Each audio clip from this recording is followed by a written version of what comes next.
Assalamualaikum warahmatullahi wabarakatuh. Waalaikumsalam warahmatullahi wabarakatuh. Gimana kabarnya anak-anak? Baik, Bu. Sebelum Ibu mulai pelajaran pada pagi hari ini, alangkah baiknya kita berdoa terlebih dahulu. Berdoa mulai.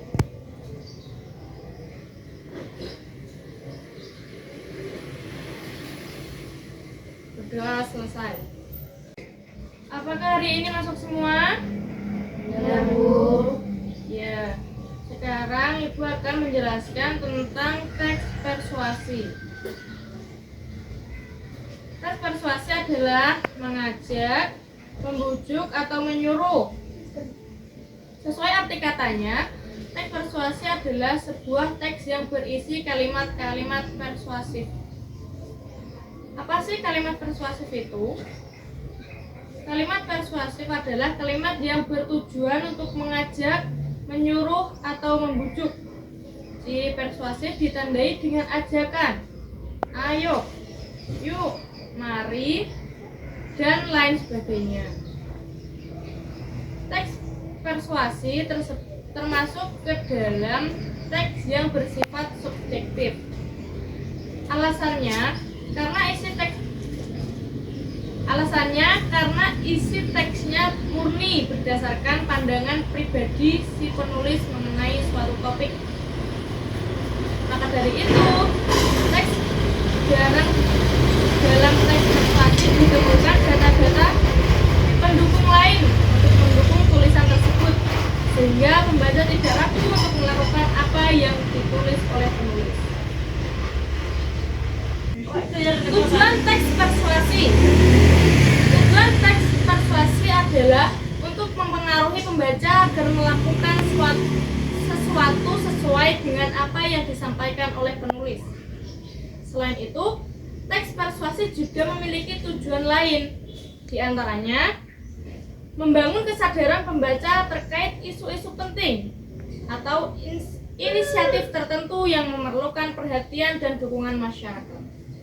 Yang kedua, mengubah keyakinan, kebiasaan, sikap, atau perilaku pembaca terhadap topik tertentu.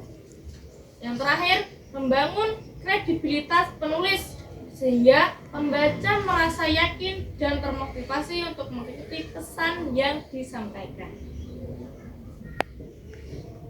Terus, kita masuk ke ciri-ciri teks persuasi. Yang pertama, berisi kalimat ajakan seperti ayo mulai pola hidup sehat dari sekarang. Terus mari kita gunakan produk dalam negeri. Yang kedua, berisi kata imperatif. Yang ketiga, terdapat konjungsi argumentatif. Apa sih konjungsi argumentatif itu?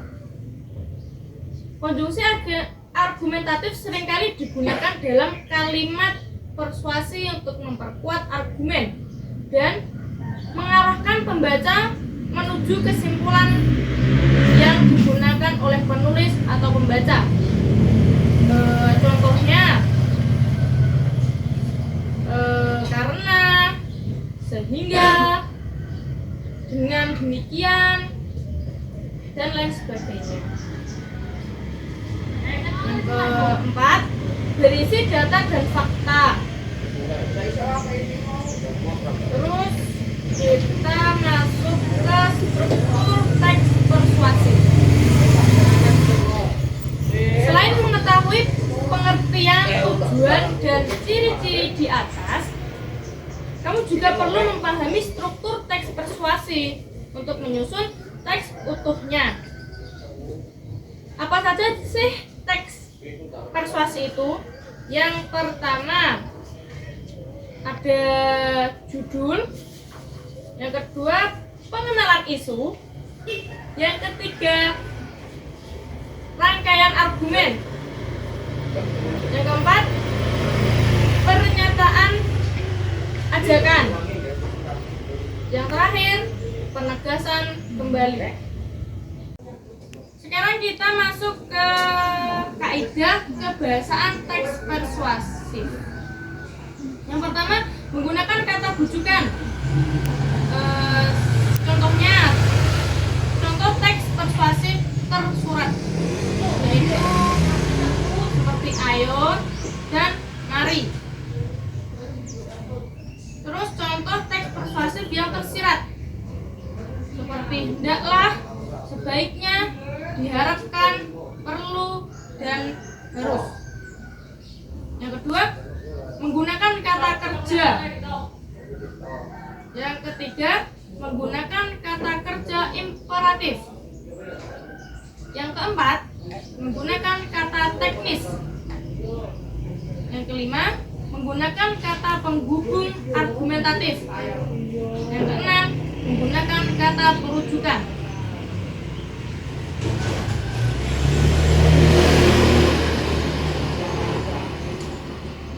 Terus, gimana sih cara membuat teks persuasif?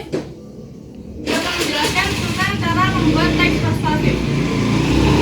Dalam menyusun paragraf persuasi, terdapat beberapa hal yang harus diperhatikan.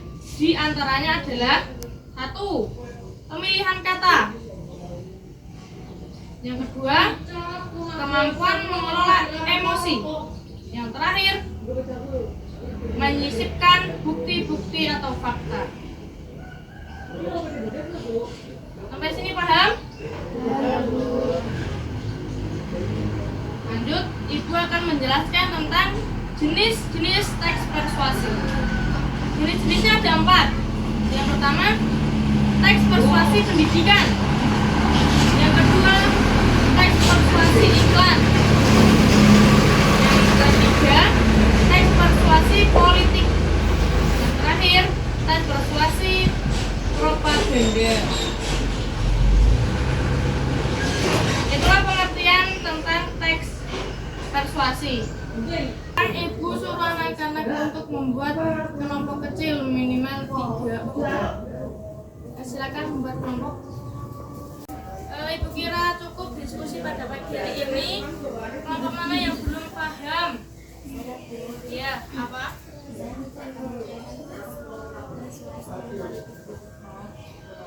Jadi teks persuasi politik itu biasanya digunakan dalam kegiatan politik, misalnya kampanye pemilihan calon presiden atau kampanye partai.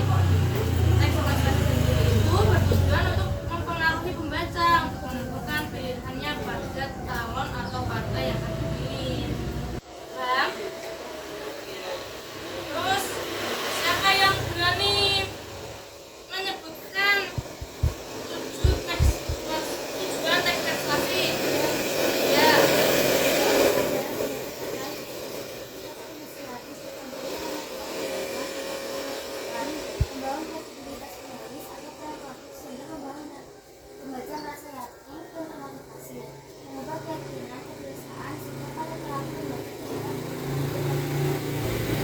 Tidak ada yang tanya, Ibu akhiri pelajaran pada pagi hari ini. Sebelum kita menyelesaikan pelajaran pada pagi hari ini, yang terbaiknya kita berdoa terlebih dahulu. Berdoa mulai.